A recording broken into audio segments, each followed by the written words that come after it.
നമ്മുടെ പുതിയ വീഡിയോയിലേക്ക് എല്ലാവർക്കും സ്വാഗതം.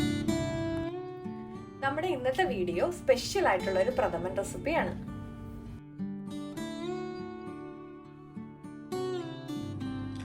നമുക്ക് പായസത്തിന് ആവശ്യത്തിനുള്ള ശർക്കര ഉരുക്കിയെടുക്കാം. ശർക്കരയിലേക്ക് ആവശ്യത്തിനുള്ള വെള്ളം ചേർക്കുക. എന്നിട്ട് നമുക്ക് പതിയെ ലോ ഫ്ലെയിമിലിട്ട് ഉരുക്കിയെടുക്കാം.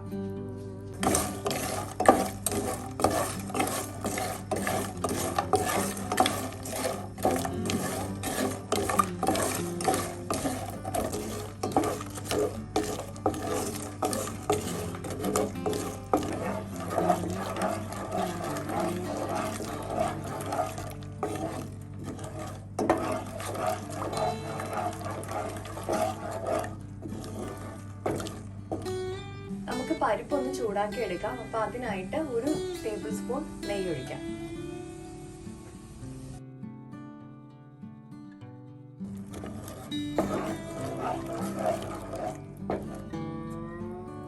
ഇതിലേക്ക് നമുക്ക് പരിപ്പിടാം.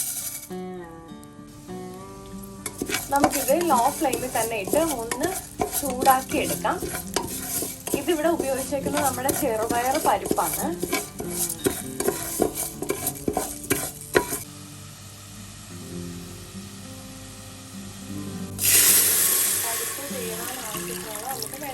നമുക്കിനി ഇത് ഒരു 3 വിസിൽ വരെ വേവിച്ചെടുക്കാം. ഞാനിതിപ്പോ ഒരു മീഡിയം ഫ്ലെയിമിലിട്ടാണ് ഒരു 3 വിസിൽ അടുപ്പിച്ചെടുക്കുന്നത്. നമ്മുടെ ശർക്കരപ്പാനി ഇവിടെ കറക്റ്റ് ആയിട്ടുണ്ട്. നമുക്ക് ഇനി ഇതൊന്ന് സ്ട്രെയിൻ ചെയ്തെടുക്കാം.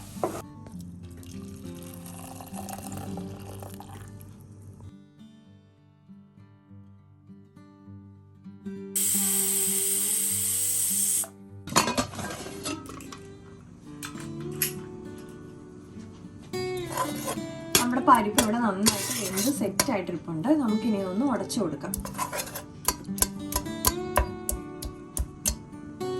നമ്മളിവിടെ ഇത് ഏകദേശം എല്ലാം മാഷ് ചെയ്ത് എടുത്തിട്ടുണ്ട്. നമുക്ക് ഈ ഒരു പരുവത്തിൽ ഇത് ഉടച്ചെടുത്താൽ മതി. 1 ടേബിൾ സ്പൂൺ നെയ്യിടാം. നമുക്കിതിലേക്ക് കുറച്ച് തേങ്ങ കുത്തിട്ട് റോസ്റ്റ് ചെയ്തെടുക്കാം.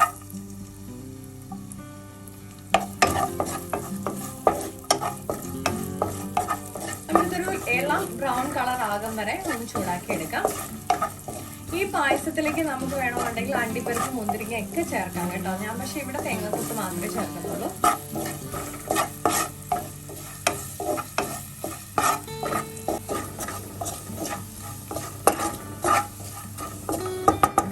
നമുക്ക് ഇതിലേക്ക് നമ്മൾ സ്ട്രെയിൻ ചെയ്ത് വെച്ച ശർക്കരപ്പാനി ചേർത്ത് കൊടുക്കാം.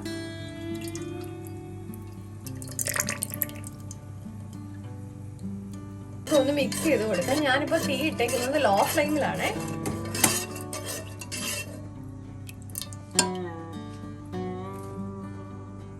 നമുക്ക് ഇതിലേക്ക് 2ാം പാല് ചേർത്ത് ഒന്ന് നന്നായിട്ട് തിളപ്പിക്കാം.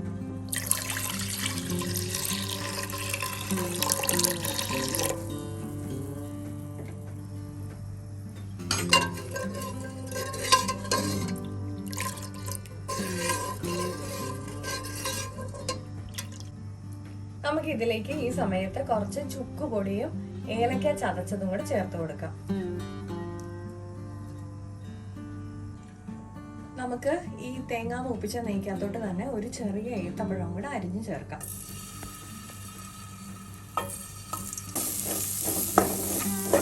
നമുക്കിത് നന്നായിട്ടൊന്ന് റോസ്റ്റ് ചെയ്തിട്ടുണ്ട്. നമുക്ക് നമ്മുടെ പരിപ്പ് പായസത്തിനകത്തോട്ട് ഈ ഏത്തപ്പഴം കൂടെ നന്നായിട്ട് ചൂടാക്കി ഉടച്ച് ചേർത്ത് കൊടുക്കാം. ഒരു സ്പെഷ്യൽ ടേസ്റ്റ് ആയിരിക്കും. നമുക്ക് പരിപ്പും ഏത്തപ്പഴം കോമ്പിനേഷൻ എന്ന് പറഞ്ഞാൽ ഭയങ്കര ടേസ്റ്റി ആയിട്ടുള്ളതാണ്.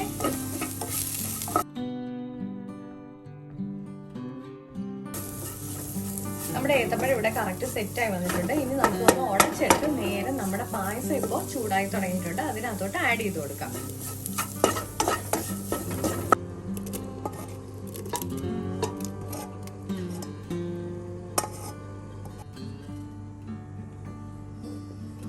ഇത് നമുക്ക് ഒരു 5 മിനിറ്റും കൂടെ മീഡിയം ഫ്ലെയിമിലിട്ട് തിളപ്പിച്ചെടുക്കാം.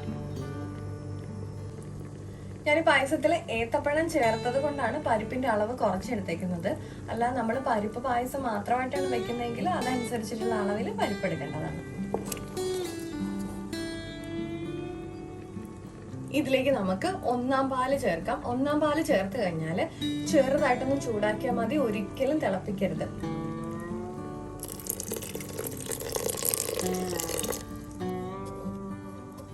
ഇപ്പൊ നമുക്ക് ചെറുതായിട്ടൊന്ന് ചൂടാക്കി എടുത്താൽ മാത്രം മതി. ഇതിലേക്ക് നമുക്ക് തേങ്ങാക്കൊത്ത് ചൂടാക്കി വെച്ചിരിക്കുന്ന ചേർക്കാം.